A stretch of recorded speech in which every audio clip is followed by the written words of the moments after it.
Bueno, bienvenidos nuevamente a este nuevo conversatorio de este ciclo con el que estamos cerrando el año. Les recuerdo que es un ciclo que lo enfocamos. ¿Cómo podemos entender la necesidad, cómo podemos leer la necesidad de ayuda, de aproximarnos a un tipo de apoyo psicológico desde diferentes corrientes, de diferentes lecturas? Hoy tenemos el placer que nos acompaña Ana María Salazar, una colega querida, colombiana, psicóloga de la Universidad de los Andes, con una especialización en psicoterapia y en psicología analítica, y después se formó como analista junguiana en Brasil, específicamente en Río de Janeiro, con el grupo de la Asociación Junguiana de Brasil. Ana, muchísimas gracias por haber aceptado la invitación, por estar acompañándonos, y estoy seguro que hoy vamos a recorrer temas y caminos que van a ser súper interesantes y muy ricos. Gracias, Eduardo, a ti por la invitación. Gracias, Felipe, por este espacio que me parece súper rico para poder conversar este tema de la mediana edad, que para mí ha sido apasionante y espero que sea muy enriquecedor para todos. Bueno, como siempre, tenemos la compañía de Felipe Arango, psicólogo, psicoterapeuta junguiano, quien va a estar acompañándonos, haciendo los aportes y haciéndonos también de puentes entre nosotros y ustedes, que siempre comentamos que son realmente la razón de estar aquí. O sea, el poder compartir, el poder como profundizar, difundir, aproximar lo psicológico como una herramienta de vida, ¿no? Y desde allí yo creo que este tema que vamos a recorrer hoy es sumamente pertinente porque hay muchísimas fantasías, hay muchísimas intuiciones. De hecho, uno ve como hay en la literatura, encontramos, en películas encontramos referencias a lo que es la crisis de la mediana edad, ¿no? Lo que es la transición de la mediana edad.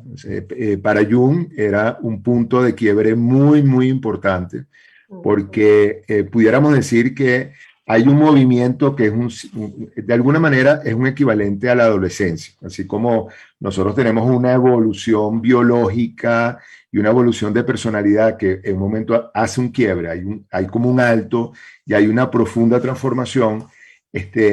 Psicológicamente, más o menos alrededor de la mediana edad, y ahí Ana nos irá amplificando qué significa la mediana edad.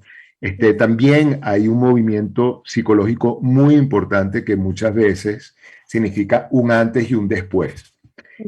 Y eso está vinculado con una cantidad de dinámicas que ocurren por debajo, una cantidad de movimientos y de descubrimientos que empezamos a tener a nivel de conciencia que determinan esa transición, ¿no? Entonces, bueno, Ana, si quieres, nos comentas y nos informas acerca de lo que se entiende como.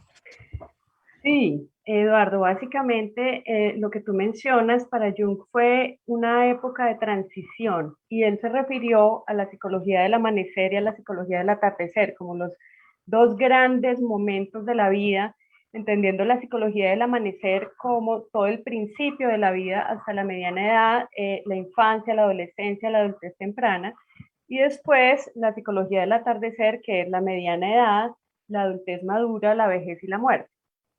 Y teniendo en cuenta como estos dos panoramas, él hablaba de dos épocas muy distintas, una psicología del amanecer, donde el ser está volcado hacia afuera, hacia crear unas bases en la vida, hacia generar una carrera, un proyecto de vida, un patrimonio, una decisiones fundamentales de la vida frente a la familia, a tener o no tener hijos, a qué camino laboral y académico seguir o no seguir.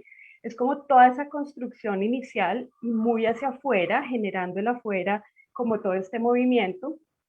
Y la psicología del atardecer compensatoriamente hacia adentro, ¿no?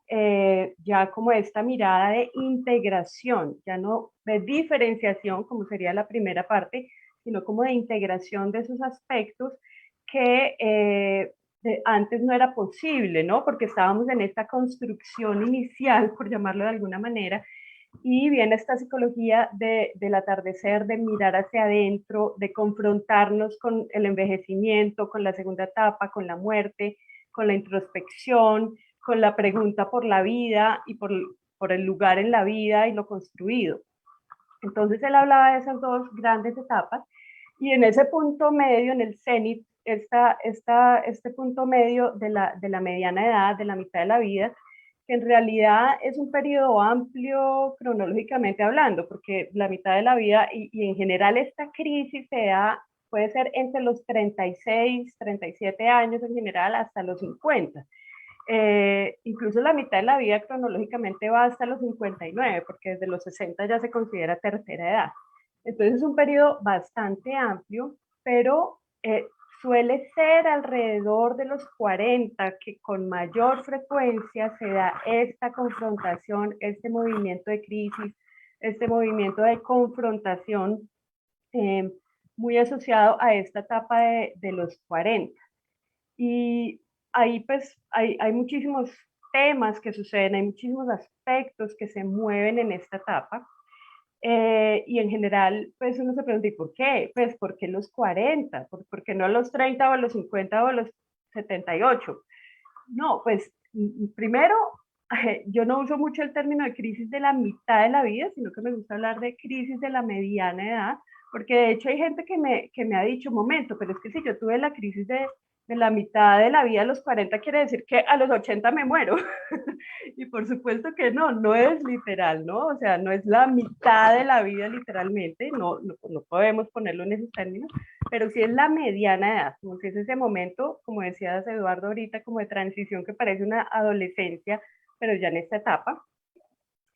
Y es interesante porque a los 40 ya es muy probable que llevemos 15 o más años trabajando, y a veces en el mismo trabajo, 15 o más años en pareja o con la misma pareja o sin pareja, viviendo en la misma ciudad o muchas veces viviendo en la misma casa. O sea, hay una serie de situaciones que tienden a estabilizarse y ya por muchos años, ¿no?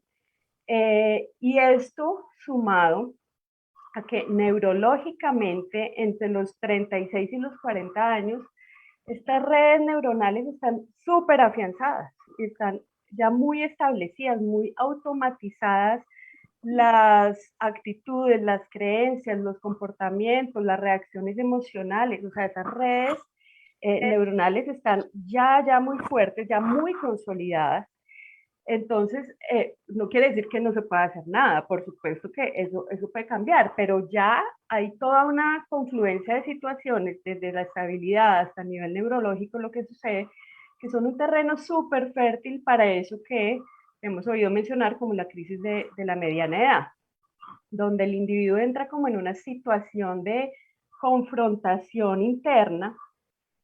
Insisto, puede haber un rango móvil, hay gente que le da a los 30 y pico y hay gente que ya a los 50, pero sí hay una tendencia que alrededor de los 40 haya más como confluencia de esto.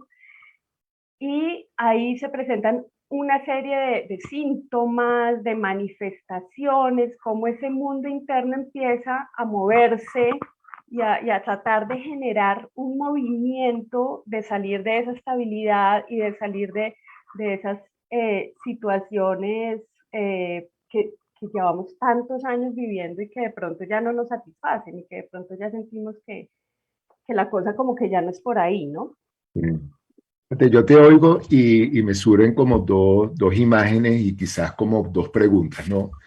Una es que yo te oigo y es como si, independientemente, como dices tú, de la edad, llega un momento en que uno ya está cansado de el deber ser. O sea, es como dices tú, es una edad donde ya yo estudié de alguna manera lo que me gustaba, pero lo que debía.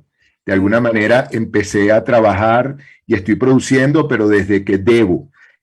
Me casé o no me casé desde un deber ser. O sea, yo creo que una buena parte de la vida inevitablemente está con las riendas de lo que se debe hacer, porque bueno, es como un reto de adaptación a la sociedad, a la cultura que pertenecemos, y como que llega un momento en que uno se pregunta, bueno, pero ya va, yo tengo todo este tiempo viviendo desde el deber ser y me toca preguntarme, bueno, de todo esto que he hecho, realmente qué es mío. Es Mm. como que hay una pregunta fundamental, ¿no? Frente a eso. Ujú. Es una pregunta que viene como de otro lugar, ya no es el lugar de lo racional, de la voluntad, sino una pregunta que viene por otro lado, ¿no? Y aunque usualmente en lo junguiano tendemos no a hablar mucho, a utilizar el término transpersonal, pero Mm. bueno, Jung hablaba mucho del aspecto transpersonal de la Fue vida. precursor, claro. Exacto. Y entonces es como aparentemente, por esto que tú comentas, es como que a partir de ese momento también empieza a haber una cierta conciencia diferente a la conciencia que hemos tenido hasta ese momento. Y entonces es una conciencia que ahí es por donde podemos ver esa cosa transpersonal, es Ujú. más allá, atraviesa la persona, atraviesa el yo, atraviesa esa conciencia puntual que nos ha acompañado durante tanto tiempo. Ujú. Entonces, oyéndote me vienen como esas dos imágenes, como dos elementos, ¿no?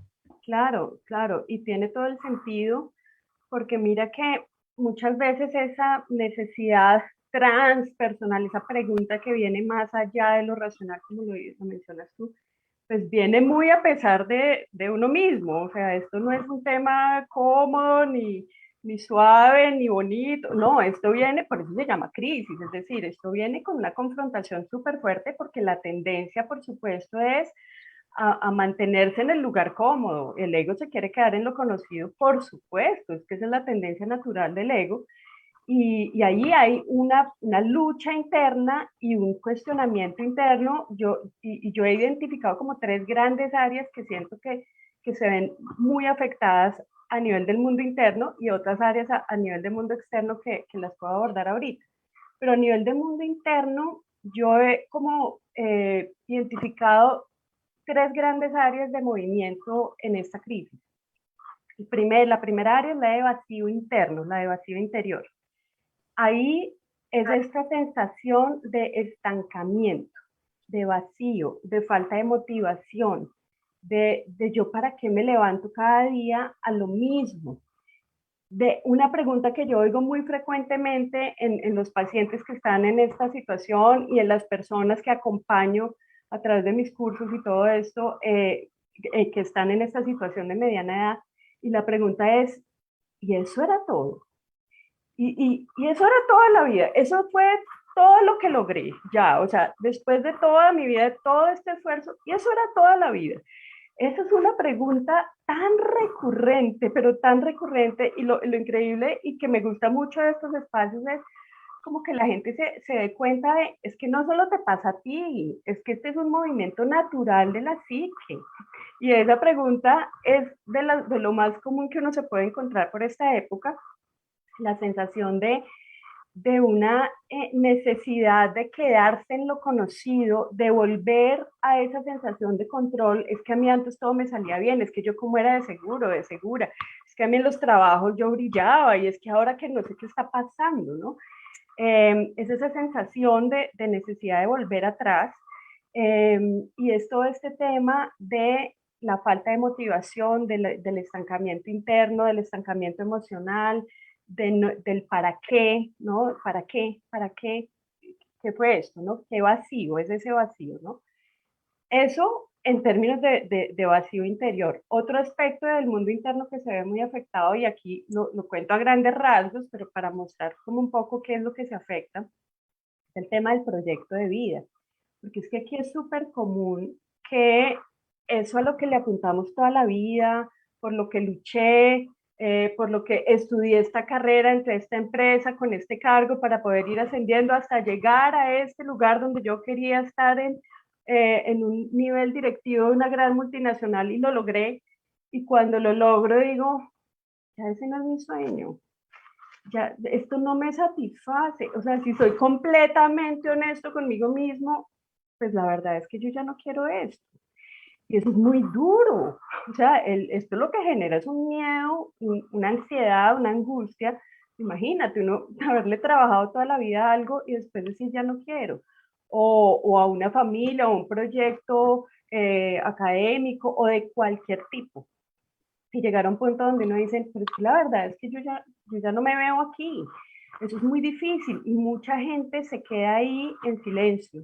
Y hablando de este tema del que estamos hablando, en qué momento buscar psicoterapia, en qué momento buscar un análisis, una ayuda, un acompañamiento psicológico, la mediana edad es un momento donde ojalá las personas se permitan esto, porque hay mucho miedo de soltar eso por lo que uno ha trabajado toda su vida en este momento.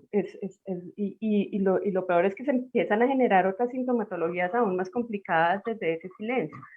Entonces, el proyecto de vida, aquí se ven muchos divorcios, se terminan parejas de años, claro, se proyecta mucho en la pareja como ese desespero, como ese desasosiego, esa sensación, como alguna vez me decía un profesor, de haber toda la vida construido una escalera en un muro, peldaño a peldaño, peldaño a peldaño, y a los 40, uy, ya, llegué hasta arriba y subir la escalera y asomarse y decir, uy, este no era el muro. Y pues ahí es confrontarse con, ¿y ahora qué hago, no? Vuelvo a empezar, me bajo esta escalera, me quedo aquí y hago de cuenta que si era el muro, bueno, ¿qué hacer, no? Eso en cuanto al tema de proyecto de vida. Y el tercer gran aspecto y para mí súper clave que yo he visto trabajando este tema es la crisis de identidad. La identidad creo que es un concepto súper clave en este momento de la mediana edad. Súper clave. En toda la vida lo es, pero es que ahorita la identidad sí es que yo creo que entra en el momento de mayor protagonismo, por decirlo de alguna forma. Y es esta crisis de identidad de, es que me desconozco, es que yo no era así, es que yo ya no sé lo que quiero.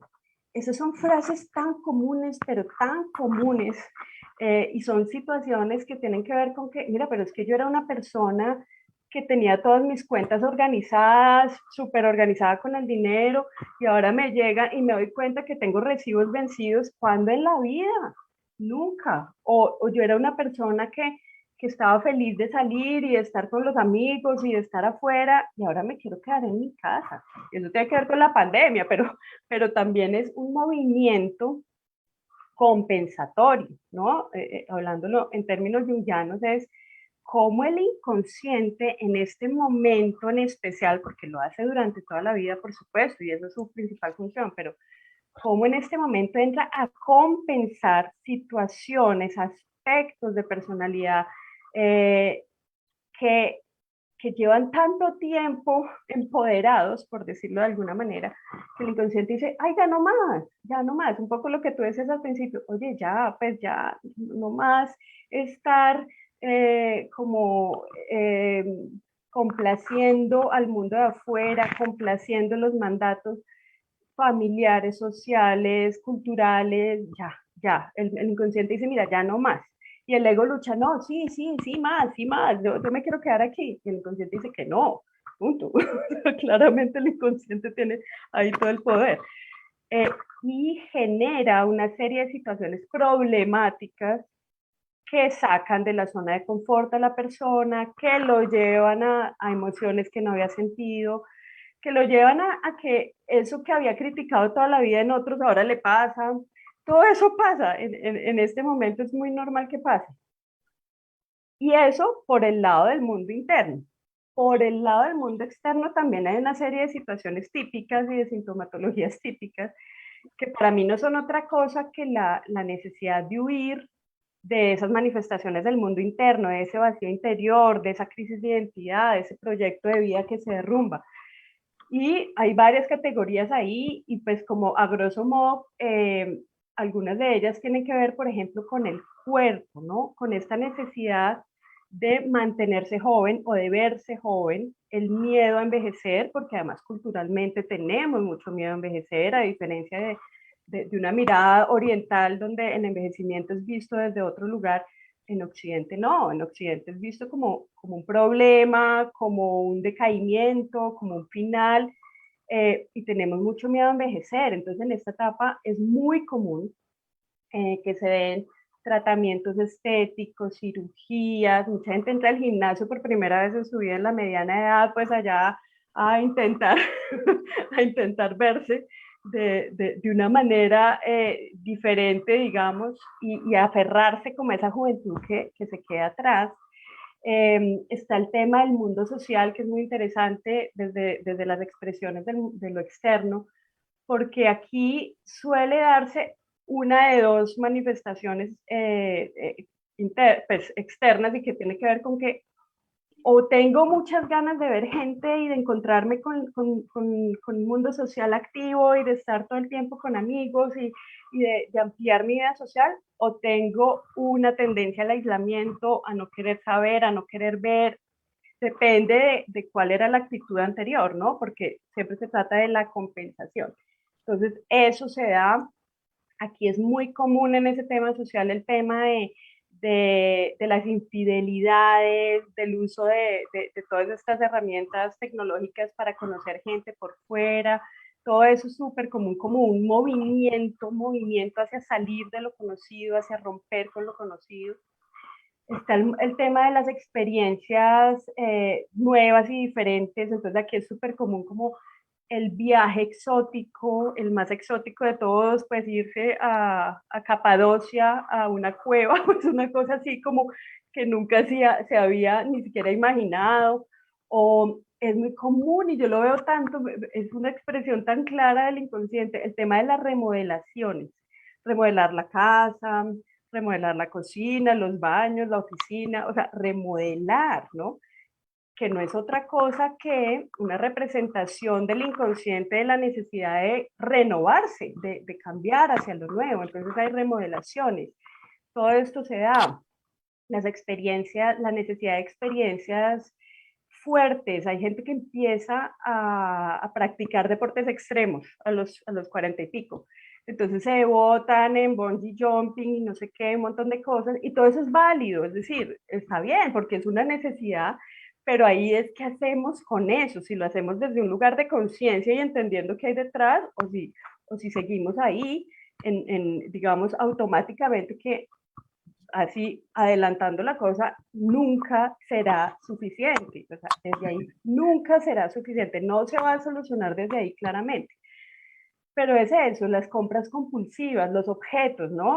Tenemos esta imagen estereotipada del hombre de mediana edad con el carro deportivo rojo convertible que se lo compra y todos estos tipos de estereotipos de las compras compulsivas, no poder parar de comprar, que está muy asociado también con una de las manifestaciones que desafortunadamente son muy comunes, pero cuando todo lo demás falla, viene el tema de la adicción, que también es, pues, que es la compulsión extrema, y las adicciones son súper comunes en esta época, porque es que si la persona está ahí, no sabe qué le pasa, no lo entiende, lo ve como un problema propio, único y personal que además no puede compartir, porque qué miedo, qué susto, yo cómo le voy a decir a esa gente que ya no me interesa estar en este lugar que toda la vida construí, o cómo voy a deshacer este proyecto de vida. Es un terreno muy fértil para las adicciones de todo tipo, ¿no? Las químicas y las no químicas. Las adicciones, por ejemplo, el tema de redes sociales, ¿no? Las adicciones a redes, las adicciones a las compras. Sí, las adicciones a la pornografía, las adicciones obviamente al alcohol, a las drogas, todo esto es muy frecuente y es un terreno muy, muy fértil para todo esto. Entonces, hay unos temas ahí muy delicados que hay que tener en cuenta. Yo creo que hay algo de lo que tú comentas que yo creo que es sumamente valioso, que tiene que ver con esta, vamos a llamarlo como mapa que tú nos estás presentando y que de alguna manera has construido desde la experiencia, ¿no? Porque, y tú lo decías al principio, uno de los grandes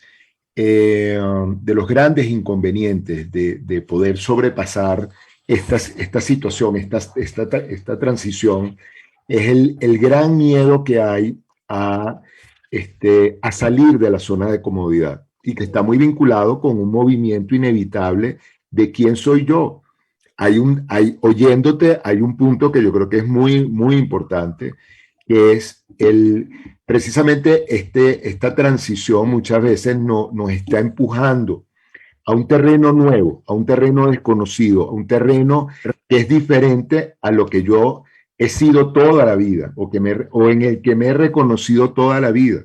Y eso da mucho, mucho miedo. Entonces yo sí creo que muchas personas es como que les da como miedo emprender el viaje o montarse en el barco, porque de alguna manera es, mira, ¿y esto a dónde me va a llevar? Yo creo que cuando, como un poco para utilizar una imagen, cuando uno se monta en este barco con otras personas que están en lo mismo, no es que, no es que vamos entonces a entrar en otra forma de uniformarnos, ¿no? Sino que de alguna manera es como apoyarnos en que estas preguntas, estos miedos, estos conflictos, estos elementos tan importantes, me doy cuenta que yo no soy el único, que hay otras personas que están allí que yo creo que es interesante porque es un poder reconocerse en la historia de la humanidad es lo que muchas veces Jung hablaba como uno si se quiere, como de los acompañamientos terapéuticos más importantes, que es la amplificación, como yo de repente me siento que solamente a mí me está pasando esto, y cuando veo la historia de la humanidad veo que mira, que soy uno más dentro de esa historia, que obviamente, como me está pasando a mí, obviamente es muy importante y es importante cuidarme, atenderme, etcétera, etcétera, pero es como darme cuenta que forma parte de un proceso. Y lo otro que te oigo y que me parece es este reconocimiento de los temas que van surgiendo, porque permiten un poco como una especie, no de guía, porque te conozco y sé que tú no eres una persona que entonces, bueno, paso uno, paso dos, paso tres, no es así, pero sí como de exploración de temas, ¿no? Y creo que lo que tú llamabas de esa mirada al mundo interior, que creo que son temas fundamentales, o sea, eso que comentas tú, ¿no? En relación a la pregunta sobre la satisfacción de la vida. Bueno, yo puedo ser multimillonario, el presidente de una enorme empresa, estar con una cantidad de símbolos de éxito y de repente darme cuenta que estoy absolutamente insatisfecho. Y lo otro que tú comentabas, los otros dos elementos que me parece que son fundamentales, que es esa cosa de, bueno, y este es el sentido de mi vida, o sea, mi vida, ¿cuál es el sentido de mi vida? ¿Es hacer dinero o es estar trabajando todo el tiempo o es estar explorando o confirmando la sexualidad o qué sé yo qué? Y por otro lado, ese tema de la pregunta que empieza a surgir, bueno, ¿y quién soy yo? Entonces creo que esos temas que son muy, muy importantes, como tenerlos previamente reconocidos, creo que ayuda como a dar como como, yo no sé si es una decisión o qué nombre darle, pero es como, si se siente como un brinco donde le toca a uno salirse de la zona de confort. Hay algo que yo comento, bueno, que he compartido muchas veces, que a mí me tocó ese brinco junto con una decisión de salir del país, de mi país. Y entonces y yo recuerdo realmente la sensación literal como del brinco, ¿no? Como, mira, aquí hay una cosa que se estancó, aquí hay una cosa que ya no funciona, que ya no da respuestas y que bueno, para bien o para mal, hay que dar un brinco. Yo creo que aquí, paradójicamente, ayudó mucho que el brinco fue literal, o sea, porque ese brinco literal también movió una cantidad de cosas en el mundo interior. Entonces creo que, bueno, no todo el mundo tiene la suerte, por darle un nombre, que en el momento no fue, no se vive, no, es complicado, pero de tener un elemento que de alguna manera como enmarca eso, ¿no? Pero creo que este trabajo que has venido haciendo para poder como identificar, reflexionar, ubicar, creo que es sumamente importante. Y que creo, no sé, bueno, por supuesto, creo que está como muy directamente vinculado con el nombre que le has dado al proyecto, ¿no? Internamente, que me Ujú, imagino que tiene que ver claro. con esa mirada interior. Ujú. Claro, Eduardo, sí. Digamos que esto surge también de un movimiento interno de mi propia experiencia vital, de mi experiencia con los pacientes, de toda esta investigación alrededor del tema. Y, y para mí fue muy importante como en 2020, justo el año de la pandemia, generar algo con esto. Y digamos que esa es una de las invitaciones para este momento de vida. O sea, tomar acción, o sea, hay que tomar acción y para eso también hay que tomar conciencia. Pero no se puede quedar uno en la toma de conciencia y entender, ah, lo que pasa es esto, si no tomamos acción, pues ahí nos seguimos quedando. Y mi toma de acción fue esa, mi toma de acción es, bueno, yo quiero llevar esta comprensión con la base junguiana y con mi propio entendimiento de la mediana edad a otras personas y acompañarlos en este proceso.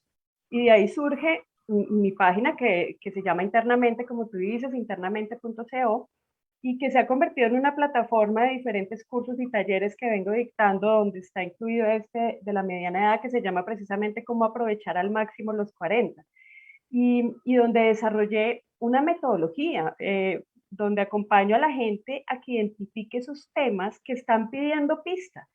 Porque si tú me lo preguntas, y para ponerlo en grandes rasgos, lo que yo he entendido con esto es que la crisis de la mediana edad no es otra cosa que una búsqueda de equilibrio entre dos grandes aspectos internos. Yo lo he llamado identidad adoptada e identidad excluida, volviendo al tema de identidad.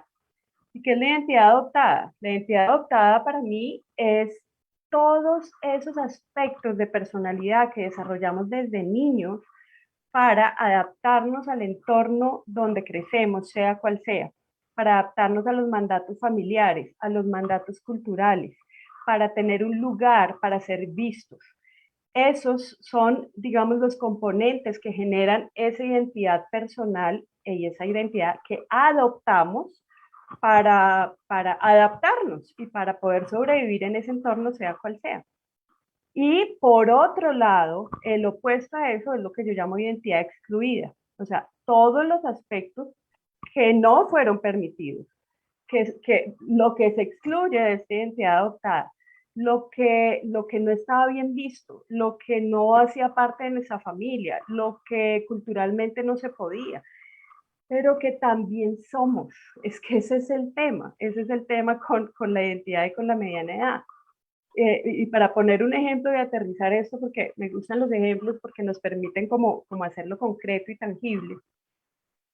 Si nos imaginamos un niño que creció en una familia costeña, fiestera, de rumba, social, donde todo el tiempo había gente invitada y fiestas y todo, y este niño desarrolla una personalidad del centro de la fiesta, del que cuenta chistes, del que hace reír, del que es el rumbero, el que baila, y la desarrolla y esa es su manera de adaptarse a ese entorno y desarrolla esa extraversión como una forma de adaptación y lo vive de esa manera. Puede ser, y es muy probable, que llegue un momento de la vida, y esto suele pasar en la mediana edad, donde ya no quiera ser el alma de la fiesta, donde quiera retirarse, donde le cueste muchísimo estar en ese lugar tan sociable y de fiesta y de chiste y de centro de atención. Este es un ejemplo de miles, ¿no? Pero ahí llega un punto donde el inconsciente jala hacia el otro lado y dice, es que tú también eres esto, y esto está pidiendo pista, y por favor ábrele la pista a este avión que necesita aterrizar, porque si no queda el conflicto ahí, ¿no? Entra el conflicto, lo que hablábamos de situaciones donde uno no se halla, donde se sale de la zona de confort, eh, la persona que toda la vida ha controlado y tiene todo bajo control y se encuentra con una enfermedad que no puede controlar y la saca de control y como les digo, esto es duro, es decir, esto no es suave, esto suele ser muy confrontador y muy difícil porque el inconsciente no tiene esas categorías de si es apropiado, bonito, en el momento. No, el inconsciente actúa y hace lo que tiene que hacer para generar ese movimiento de balance.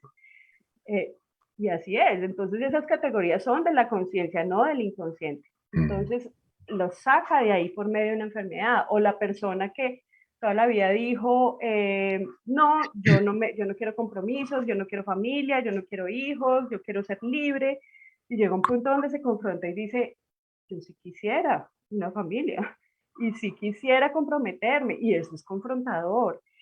Y llegan puntos donde, claro, aparecen situaciones tan nuevas, tan diferentes, que hay varias opciones. O no le hacemos caso a eso y miramos para otro lado y nos quedamos en silencio y no hacemos nada al respecto, pero lo único que les puedo decir es, seguirá pasando, seguirán recibiendo llamado tras llamado y cada vez más fuerte, porque el inconsciente necesita compensar, o sea, ese es su trabajo, lo tiene que hacer, o lo miramos de frente, vemos de qué se trata y sobre todo lo vemos como la enorme oportunidad que es este momento de la vida, porque no se trata de volver a ser quienes éramos, no se trata de volver a esa etapa tranquila de la que veníamos o donde nos iba muy bien o donde estábamos muy contentos con todo. No, no se trata de eso, se trata de una renovación, se trata de un renacimiento. Se trata de ser otros, pero otros más completos, otros más integrados, otros que ya tenemos muchos nuevos elementos que nos hacen, que nos dan muchas más herramientas frente a la vida. Entonces no es volver atrás, es renovarnos y ser otros y ser nuevos porque nos estamos permitiendo una cantidad, una baraja de posibilidades que también hacen parte de nuestra personalidad, pero que no habían sido permitidas. Entonces aquí hay un cuestionamiento a los mandatos Sí. ya adultos, ¿no? Ya adultos ya podemos, es que el niño se tiene que adaptar y eso es automático y es así. Y afortunadamente se adapta, pero ya no estamos ahí, ya no somos los niños, ya podemos vivir y expresarnos, expresar una individualidad que está pidiendo pistas. Fíjate, yo te oigo y me encanta porque primero que oigo una invitación a, bueno, asumir un reto de vida, un reto de transformación importante. Y por otro lado, me encanta oírte porque veo a una persona no solamente inteligente, que siempre te he considerado una persona sumamente inteligente y profunda, pero muy segura de lo que habla. Y yo creo que eso es fundamental para este tipo de acompañamiento, porque no todo el mundo está dispuesto a dar un paso, a dar un salto, cuando uno siente que el que lo está acompañando no tiene eso, ¿no? Y yo creo que esa es la diferencia entre esta propuesta que tú estás invitando y que tú estás desarrollando y otra cantidad de propuestas que oímos a cada rato, pero que son propuestas un poco o vacías o débiles o superficiales o muy poco, yo digo que con una poca congruencia entre lo que se dice, lo que se propone y lo que se ha vivido, ¿no? Y me encanta oírte, me encanta verte porque percibo esa congruencia ahí y que creo que es fundamental para esto, ¿no? Mira, yo creo que, no sé, vamos a ver si tenemos preguntas, comentarios de la audiencia que podamos como seguir, como profundizando en el tema, que me parece que es un tema fascinante. Gracias, Eduardo. Bueno, muchas gracias por esta amplificación, por esta elaboración conceptual tan entendible de lo que es la metanoia, ir más allá del yo, ir más allá de los intereses del ego para atender algo más profundo. Eduardo me leyó la mente porque el último comentario hacia allá se va dirigiendo mi pregunta y es, eh, ¿cómo decirlo suavemente? Creo que la crisis de la Edad Media a carencia de una palabra, no me gusta decir, pero es un concepto que se ha empobrecido, ¿no? O sea, se ha perdido mucho porque desde muchos paradigmas, como decía Eduardo, desde muchos abordajes, se pierde este tema de cómo el alma en algún momento tiene que abandonar esos intereses del ego para atender otras partes de sí misma y bueno, hay una elaboración súper robusta alrededor de eso. Pero yo, por ejemplo, vi alguna vez un artículo y hasta científico, muy americanizado y bueno, científico en que tiene ciertas bases empíricas. Pero había una teoría que hasta me dio risa que decía que la metanoia o que la crisis de la Edad Media no se daba en los hombres porque ellos llegaran a la Edad Media, sino porque sus esposas llegaban a la Edad Media y entonces ellos empezaban a buscar mujeres más jóvenes y, y bueno, toda una cantidad como de cosas que bueno, no tienen la misma coherencia con el que la presenta Jung en su sistema. Y bueno, y la pregunta, todo este antesala era para preguntarte si tú has visto como en ánimo de informar a la gente para que sepa qué es la metanovia y qué no es. ¿Has visto algunas de estas teorías como muy perdidas? ¿Has visto como desorientaciones o desinformaciones alrededor de la metanoia que pusieras a exponer acá para que la gente no caiga en esos errores conceptuales? Sí, Felipe, claro, lo que tú dices es cierto. Hay, digamos, esto sucede mucho en psicología en general, o sea, cualquier tema específico que abordemos en psicología siempre vamos a encontrar una cantidad de explicaciones, muchas de ellas muy serias y otras no. Y por supuesto la mediana edad no es la excepción.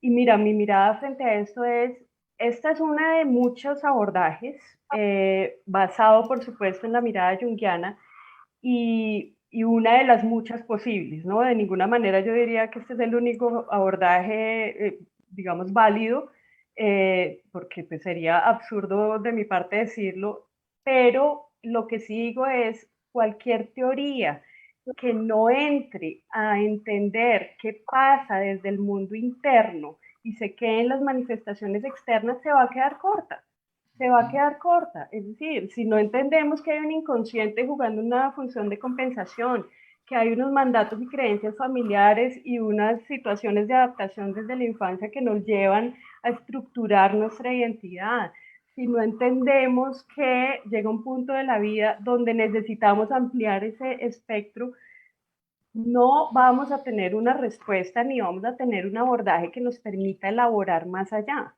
¿no? Sí, claro, yo he oído teorías de todo tipo y pasan pues desde lo que tú dices, que no es el hombre, sino que es la esposa o ese tipo de cosas, o que es un momento donde económicamente la persona necesita gastar y gastar dinero para sentirse a alguien. Y mira que esos son casos específicos. Porque sí, puede pasar que alguien, la esposa entró en crisis de la mediana edad y le disparó su propio tema, pero es un caso. Eso no es para nada un abordaje ni una explicación de base de lo que sucede. O lo que yo estoy diciendo, una persona puede entrar en la compulsión de gasto, pero ¿por qué? ¿De dónde viene? O sea, qué es lo que se está generando? Es que miren que aquí lo importante es entender que el inconsciente va a generar lo que sea necesario para sacarnos de ese lugar polarizado, de eso de siempre, de lo conocido, de esa zona de confort, y eso genera problemáticas, ¿no? A mí una paciente me decía, mira, llevo toda mi vida trabajando en esta empresa, he subido de cargos, soy una persona muy importante allí, y de pronto esto se me desmoronó. Me renunciaron 3 personas del equipo en un mes, me cambiaron a mi jefe, todo esto empezó a pasar así de un momento a otro y esa no es la explicación de la crisis de la mediana edad, esa es su manifestación. Pero ¿qué hay detrás? Pues que el inconsciente la está sacando de ese lugar de control, de perfección, de imagen, de racionalidad, y la está sacando como a punta de estas situaciones que la confrontan y dicen, pero ¿qué es lo que está pasando con mi vida? ¿Qué es eso? ¿Qué susto? Y el ego, por supuesto, entra a sabotear porque se quiere quedar en el lugar conocido y es un movimiento natural, pero si no lo vemos, nunca será suficiente. Y nos podemos quedar en casos y en casos específicos, pero que hay de fondo en común. Es que eso es a lo que hay que apuntarle desde mi punto de vista. Fíjate, yo quisiera amplificar un poco lo que dice Ana y la pregunta de Felipe, porque creo que es importantísimo esto que estamos hablando. Porque hay un tema que tiene que ver con los puntos ciegos. Yo creo que nosotros hoy en día estamos viviendo una cultura donde perdió la conexión con lo natural. Un poco lo que decía Ana, envejecer no es natural. Sufrir no es natural. Como que vivir en que un día yo me sienta triste no es natural. Es una concepción de que hay una forma de estar que dejó de ser natural. Es una aproximación sumamente titánica, sumamente forzada, sumamente sí, artificial en muchos sentidos, donde perdimos la conexión con lo natural. Y esa pérdida de la conexión con la natural obviamente genera una cantidad de puntos ciegos donde cuesta mucho, porque aparte estos puntos ciegos, como pasa muchas veces, bueno, sistemas tratan de organizarlo y lo organizan como pueden y de alguna manera desde donde pueden. Entonces venden y dependiendo del sistema, unos son mejores vendedores que otros, pero si no retomamos y apuntamos a la natural, estamos de alguna manera como muy confundidos, velados, interferidos por una cantidad de mensajes que estás todo el tiempo repitiéndose y repitiéndose y repitiéndose.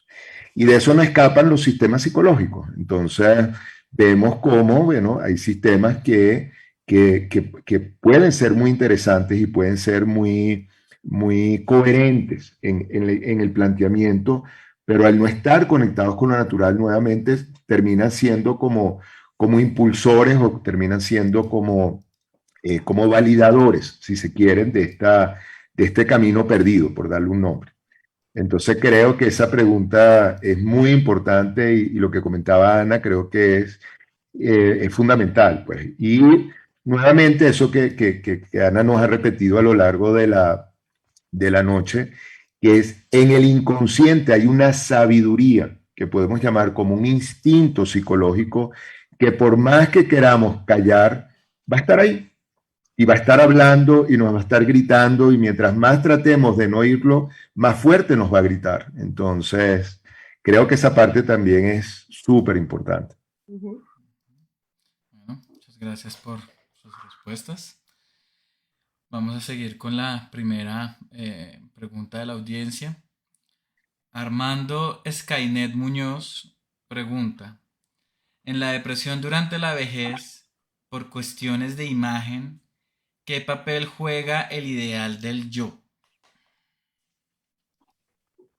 A ver, mira que ahí estamos abordando el tema de la vejez y es muy interesante plantearlo desde ese punto de vista porque ahí uno entraría, o por lo menos yo entraría a mirar qué pasó y si hubo una resolución de ese tema de la mediana edad o no, que lleva a una vejez donde hay temas, donde están esos temas todavía pendientes, porque es que mira que ese tema de la imagen es un tema que ya lo había mencionado, está súper presente en la mediana edad, está súper presente la comparación, está súper presente, obviamente, compararnos con los que sentimos que están mejor, porque nunca nos comparamos con los que sentimos que han logrado menos, por supuesto con los que están mejor, creemos que han logrado más, el tema de la presión social, todo esto. ¿Qué pasa con ese tema del ego? El ego está muy identificado con esa identidad adoptada. Y esa identidad adoptada puede ir hasta la vejez y hasta la muerte. O sea, nos podemos quedar ahí aferrándonos con las uñas a eso que siempre hemos sido, aunque ya no nos funcione, aunque ya en esta etapa no es adaptativo, porque lo fue, pero que lo fue en la infancia no quiere decir que lo sea en la adultez. Entonces, claro, yo lo que veo es esa lucha del ego con las uñas de quedarse ahí con ese salvavidas de mantenerse en el mismo lugar y ya no pueden. Entonces, eso perfectamente puede ir hasta la vejez. Y ahí el ego pone trampas porque al ego le da pánico ese cambio. Al ego le da pánico porque como el ego no se siente el frijolito chiquito que es del centro de la conciencia, sino que él cree que es toda la psique, entonces él por naturaleza cree que tiene que proteger toda la psique porque él es toda la psique. Y lo es, pero el ego cree que lo es. Entonces va a luchar pero con fiereza, con todo lo que tiene para que esto no pase. Y si nosotros no tenemos esa conciencia, lo que yo llamo las trampas del ego, y cómo el ego nos pone todas las trampas posibles para que nos quedemos ahí, y cuál crisis, cuál nada, quédese ahí en lo conocido, que eso es lo que nos va a permitir seguir, y es todo lo contrario, pues perfectamente uno puede vivir esto en una vejez o en una etapa más adelante de la adultez más madura, porque son temas que se quedan allí sin resolver. Aquí la invitación es a la flexibilidad, al desapego, a ser capaces de ver otras cosas que antes no nos permitíamos, a leer otro tipo de libros, a oír otro tipo de música, a acercarnos a otras teorías que tal vez habíamos rechazado anteriormente, a ir al restaurante nuevo. O sea, es flexibilizarnos, y aquí estoy poniendo temas pues muy superficiales, pero es eso, es una actitud de flexibilidad frente a la vida que es la que nos va a permitir superar esas trampas del ego y abrirle el campo a esto que miren, de verdad, abrirle el espacio a estos nuevos aspectos es tan increíblemente enriquecedor y la oportunidad es tan inmensa, pero tan inmensa, que después van a mirar para atrás y van a decir, y yo me aferraba a eso, en serio, y yo me quería quedar allá, pero es que miren dónde estoy ahora, es una invitación a que lo que viene es maravilloso si lo sabemos ver, si nos sabemos acercar a eso y si lo sabemos manejar, pero tiene que ser desde la flexibilidad y desde el desapego, o si no así, nos vamos hasta el final. Perfecto. Mm, Adriana Vandrow, no sé pronunciar el apellido, pregunta, ¿cuánto tiempo dura esta crisis? ¿Puede quedarse la persona en un estado depresivo y o hipomaníaco donde no vuelve a encontrarse a sí mismo o salir de la crisis? Mira, Adriana, esto puede durar años, una crisis de la mediana edad en general puede durar 1, 2, 3 años. Hay gente que dura más, o sea, que se queda allí más tiempo y lo que tú dices es un terreno muy fértil para la ansiedad y para la depresión. Y el punto aquí es que como no hay elementos, si la persona se enfrenta a esto sin elementos de comprensión o sin alguna guía o sin algún tipo de luz de qué le está pasando, la persona tiende a culparse o la persona tiende a sentir que esto es un final, no lo asocia con un movimiento natural, que ahorita Eduardo lo estaba mencionando y es súper importante. Es natural este movimiento, es natural. Y salir de allí no es fácil, pero que nos suceda esto en la mediana edad es natural y quiero hacer énfasis porque esto baja la ansiedad de la gente, porque esto permite que las personas vean que no es un tema individual y de una falla propia ni nada por el estilo. Eh, claro, el punto es qué hacer y de nuevo, tomar acción, tomar acción. Es que el punto es, bueno, uno puede hacer cosas y sacarle provecho y esto es maravilloso lo que permite y la potencialidad que trae, pero uno también se puede quedar quieto.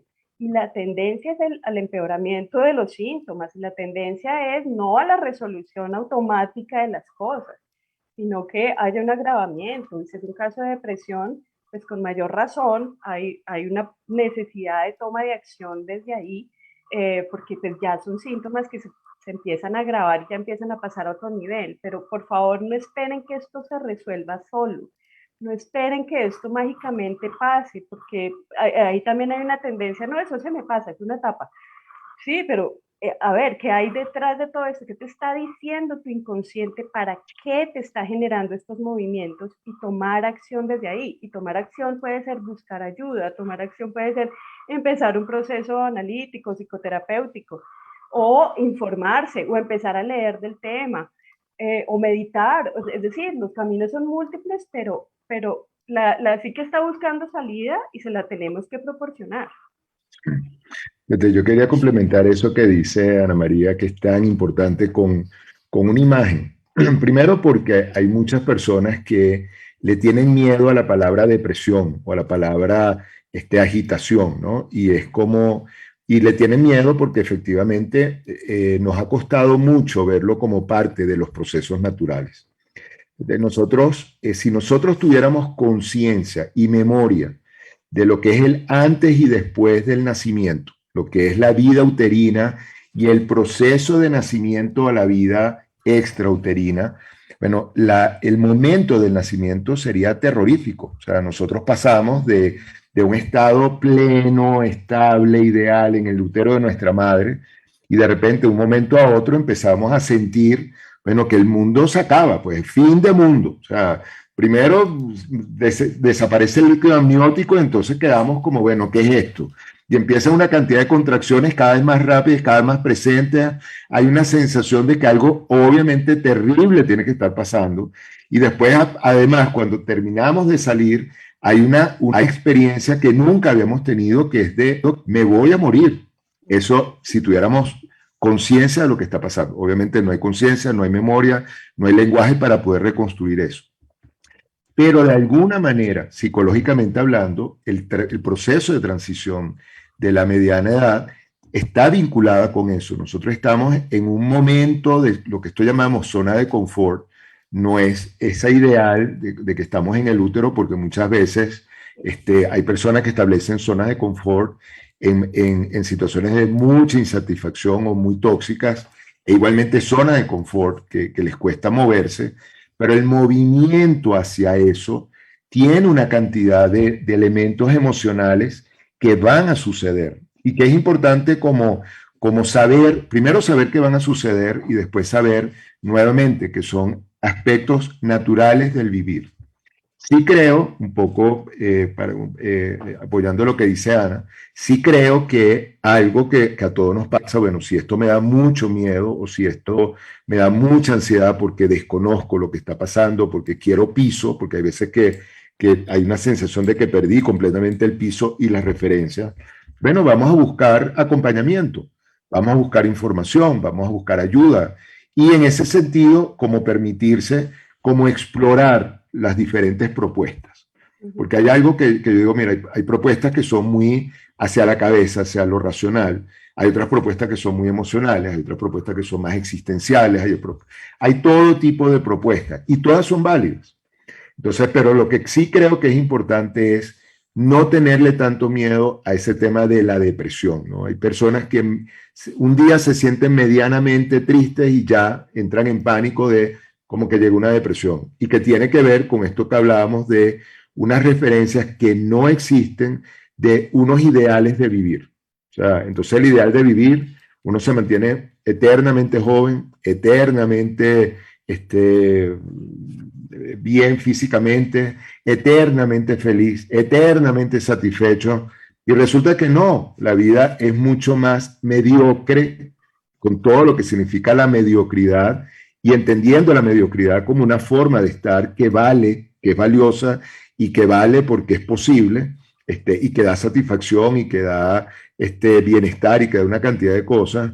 Y entonces vivir en un mundo más estable es mucho más rico que estar persiguiendo ese ideal que no me permite reconocer ni aceptarme nada. Entonces, creo que esa parte es importantísimo lo que preguntaba, lo que comentaba Adriana. Buenísimo. Bueno, acá hay dos preguntas que a mi juicio tal vez se puedan integrar. Las dos cuestionan acerca del equilibrio, entonces voy a hacer las dos preguntas a ver si es posible sintetizar una respuesta.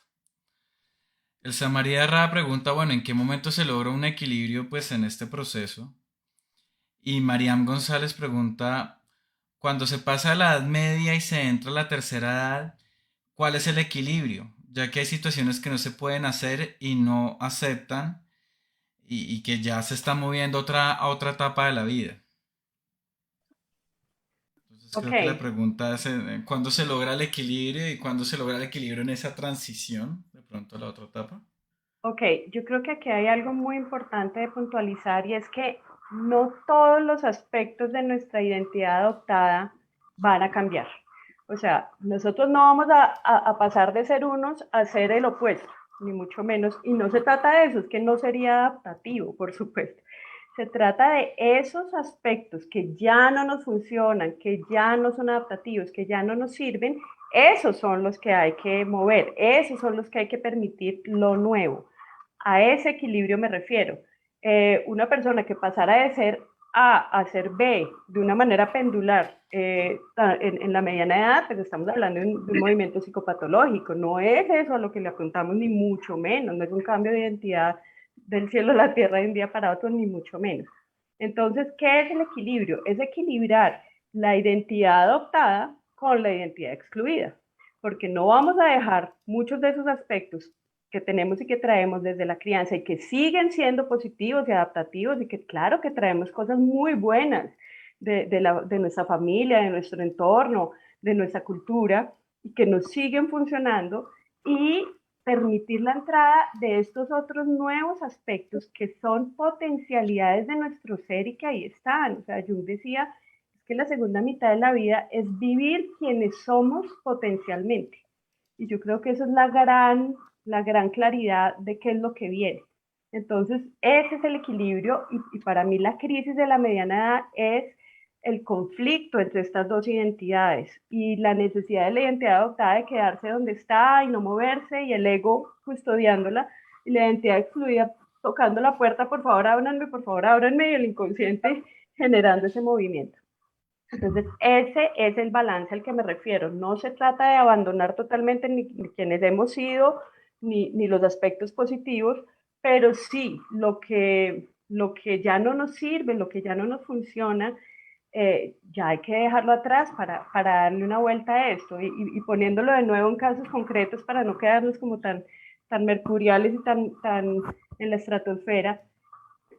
Una persona que desde pequeña aprendió en su casa que tener dinero estaba mal, que oía a sus papás comentando, por ejemplo, que las personas que tienen mucho dinero viven muchas tragedias o que el dinero trae corrupción. Este tipo de ideas, de dichos, de mandatos quedan completamente arraigados y las personas crecemos con esas ideas como una identidad, porque es que el niño no va a cuestionar eso, esa es su realidad, eso es lo que valida. Pero cuando ya somos adultos, no tenemos por qué seguir un mandato como ese que no nos sirve, que no nos trae absolutamente ninguna adaptación. Y nos preguntamos, ¿pero por qué yo nunca tengo suficiente dinero? ¿Pero por qué a mí nunca me alcanza? Pero esto no es un destino cruel, esto son unas creencias arraigadas en una identidad adoptada que ahora podemos cuestionar, que ahora podemos identificar, por eso que la clave es identificar esos aspectos que ya no nos funcionan para podernos mover de ahí y abrirle la puerta a lo nuevo, relacionarnos en este caso desde un lugar totalmente diferente con el dinero, por ejemplo, con la abundancia, con esas creencias negativas que teníamos y cambiarlas. Pero ahora se puede, eso como aterrizándolo. Ahí se genera un equilibrio, hemos vivido toda la vida aquí y este otro lado quiere pista, busquemos ese punto medio donde ahora nos podemos adaptar desde ahí. Y fíjate, yo quisiera complementar lo que dice Ana, que creo que va por ahí también, que es no creer que es que llegar a un equilibrio es un punto estático. Yo creo que cuando hablamos de equilibrio, estamos hablando de una posibilidad de autorregularse, ¿no? Fíjate que algo que Ana está planteando, que yo creo que es sumamente importante, es cómo este proceso que Ana plantea, que entre poder reconocer cuando lo que Ana llama esta identidad asumida versus la identidad excluida, vemos que son dos territorios y hay una invitación a ver el territorio completo. Es un ejercicio de amplificar la conciencia. Si antes teníamos la conciencia ubicada en un solo lado, en la medida que amplificamos la conciencia, esa amplificación de conciencia permite un territorio donde también podemos ubicar dinámicas entre esos dos territorios que tienen que ver con la autorregulación. Entonces creo que esto es muy importante para no ver el equilibrio otra vez como otra vez llegué, porque entonces es un poco precisamente el cuestionamiento que se hace en la mediana edad, que es ese cuestionamiento donde llegué y de repente de verdad llegué, pero esto no puede, con lo que comentaba Ana, que me pareció la imagen del subir el muro y llegar, y bueno, como que me equivoqué de muro, ¿no? Que es ese tema como pero esto era todo. Entonces no creer que es que asumir, trabajar, investigar, como aproximarse a esas dinámicas de la mediana edad van a transformarse otra vez en un llegué. Yo creo que más bien es la libertad de que uno no tiene que llegar a ningún lado. Hay una libertad donde en esa amplificación de conciencia y en esa saber que es un proceso de autorregulación, bueno, yo me puedo permitir ciertas cosas que tienen que ver con esa flexibilidad psíquica que también nos invitaba Ana en este proceso. Entonces, Ujú, buenísimo. ujú. Mm, ok. Bueno, ya como última pregunta de la noche, creo que vale la pena integrar dos que hablan un poco en relación a las dificultades en el proceso. Entonces, Mauricio García Bedoya pregunta, ¿has hablado de las trampas del ego? ¿Nos podrías dar ejemplos de cómo son, cómo se presentan, cómo identificarlas? Y por otro lado, Ángela Plaza pregunta, ¿cómo trabajar los miedos que no permiten salir de la zona de confort y salir a crear una nueva versión de sí mismos? Entonces creo que Ujú, se puede integrar cómo superar estas sí, dificultades, estas trampas, estos miedos en el proceso. sí, muy importante porque el ego va a hacer lo que sea para que este movimiento no suceda. Y como les decía, no porque el ego sea malo ni malvado ni nada por el estilo, sino porque él está creyendo que está protegiendo la psique entera. Entonces el cambio para el ego es una cosa súper amenazante. Entonces, ejemplos de trampas del ego, la victimización. Entonces me quedo en yo no logré nada y miren cómo todos mis primos han logrado una carrera tan brillante y yo no pude y mis papás están tan decepcionados y por ahí nos vamos. Y eso obviamente lo que más genera es más estancamiento, más imposibilidad, más desempoderamiento. Otra trampa del ego que es súper común es el tema de dispersarnos, ¿no? Estamos viendo la charla con Eduardo y estamos entendiendo un montón de cosas y en ese momento, ay, voy a mandar un WhatsApp con unos gatos y unos corazones y se ponen a WhatsApp y no sé qué, y yo digo, Internet, y el celular es el mejor amigo del ego, o sea, es el mejor aliado que pueda tener porque el ego es capaz, se fue y ahí el insight que estaba a punto de pasar se fue, se diluyó en el aire. O sea, esos son ejemplos de trampas, de cómo el ego entra en esas situaciones que sabotean, ¿no? Y hay múltiples trampas del ego. La comparación con otros es una trampa clásica del ego. Entonces son formas de mantenernos en el mismo lugar. Y sí, ¿cómo hacer? Y frente a la segunda pregunta, ¿qué hacer frente a eso? ¿Qué hacer frente a los miedos? Verlos, porque es que cuando yo identifico al ego y yo le digo a mis pacientes, háblale, y yo les hablo, o sea, yo le hablo a mi ego y le hablo a los egos de todo el mundo, yo les digo, oye, qué ego más creativo. El ego tiene una trampa que a mí me parece sorprendente, que es la fantasía catastrófica. Esta idea de algo catastrófico va a pasar si yo emprendo algo nuevo, si yo renuncio a este trabajo que no quiero, entonces se empiezan a generar una serie de ideas de algo catastrófico va a pasar. Entonces, no, yo no puedo hablar con mi jefe que me suba el salario, que me suba el sueldo, aunque llevamos 10 años en que no me lo ha subido, pero donde yo le diga eso me van a echar y no me van a dar recomendaciones y hasta nadie me va a dar trabajo y no voy a tener con qué pagar y me van a echar de la casa y bueno, eso sigue, ¿no? Eso no tiene fin. El ego genera fantasías catastróficas, que es una trampa enorme que pone para que uno se quede quieto. No, ¿cómo se te ocurre que vas a emprender a eso? ¿Cómo se te ocurre que vas a renunciar? Aguántate, ¿cómo así? Tú no puedes mantener el nivel de vida que tienes si renuncias. ¿Qué va a hacer de ti? ¿Qué van a decir? Bueno, en fin, entonces esos movimientos, el ego es súper creativo y se sale por aquí y se sale por aquí. Y cuando tú lo ves por acá, se te sale por acá y te distrae y te genera el miedo, hace todo. Pero cuando uno empieza en un entrenamiento, porque es que esto es un entrenamiento de autoconciencia y de autoobservación, a darse cuenta que es el ego y que es la vocecita muerto del susto tratando de generar ese estancamiento y mantenerse donde siempre hemos estado. Tú ya lo puedes ver y decirle, oye, ego, ya te vi, ya te pillé, o sea, ya te pillé, no más. Y el ego se baja y se sale por acá y tú te lo pillas acá también y acá. Y con el tiempo, esto se vuelve un tema donde el ego ya no puede seguir saboteando y el ego sabemos que muere y renace una y otra vez en el proceso de individuación Y cuando el ego ve que el cambio que viene es positivo, que no hay un tsunami, ni una bomba atómica, ni que se aniquiló toda la psique, ni nada por el estilo, permite el cambio y se da el cambio. Y el ego renace en otro nivel y traerá otros retos y otras posibilidades, pero permite ese movimiento interno. Bueno, Ana, yo te quiero agradecer muchísimo por esta conversación, este conversatorio tan rico, tan aterrizado. Creo bueno, este manejo de cosas tan complejas de una manera tan simple, tan práctica, creo que fue muy, muy rico. Me encanta, aparte, la traducción que has hecho de una cantidad de temas junguianos que quizás me parece que este aterrizaje a la cotidianidad, este aterrizaje como a la experiencia, al poderlo vivir desde la experiencia de cualquiera de nosotros, me parece que ha sido un trabajo realmente muy, muy, muy valioso.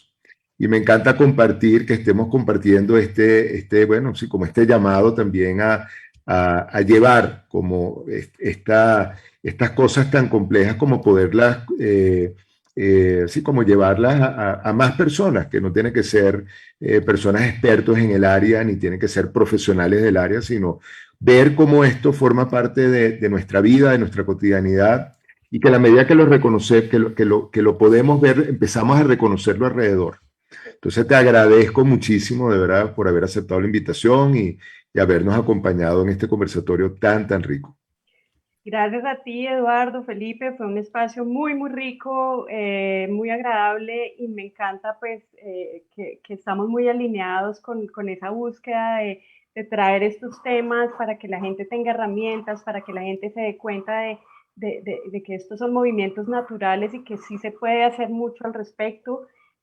Yo los invito también a que conozcan mi proyecto internamente.co, ahí van a encontrar pues cursos y talleres de diferentes temas y mi blog y bueno, y ahí estoy permanentemente generando algunos eventos y todo tipo como de contenidos que puedan tener que ver con cómo aprovechar este mundo interno tan rico y tan maravilloso que tenemos desde un lugar de darnos cuenta. Y esa es la invitación. Y te agradezco mucho y bueno, espero que si quieren seguir en contacto me puedan contactar por la página o por mi correo que es info@internamente.co y estoy a su disposición. Muchas gracias. No, gracias a ti, Ana. Bueno, y a ustedes les recuerdo, bueno, como siempre, que realmente, bueno, todos estos invitados y todo este esfuerzo tiene que ver precisamente con mantenernos en contacto con ustedes, tratando bueno, atender las inquietudes, de dándole oportunidades de otras personas que están trabajando con la misma intención en otras áreas y con otros lenguajes, y creo que eso es fundamental. Siguiendo la serie de conversatorios con la que estamos cerrando el año, el próximo miércoles vamos a tener a María Clara Arboleda hablándonos de terapia cognitiva, que es otra aproximación. Entonces, en esta idea de poder como traer diferentes aproximaciones y poderlas conocer un poco, poder hablar de ellas, discutirlas bueno, y que de esta manera podamos tener como, por llamarlo de alguna manera, un cierto menú de lo que hay, de donde podemos encontrar ciertos aspectos que nos puedan ayudar. Entonces, nuevamente, muchísimas gracias a ustedes por estar allí. Muchísimas gracias, como siempre, a Felipe por su trabajo importantísimo de puente, que nos mantiene, que permite no solamente el conversatorio con los invitados, sino después el diálogo y el conversatorio con ustedes. Entonces, bueno, esperemos que nos sigamos viendo. Y hasta luego. Chao.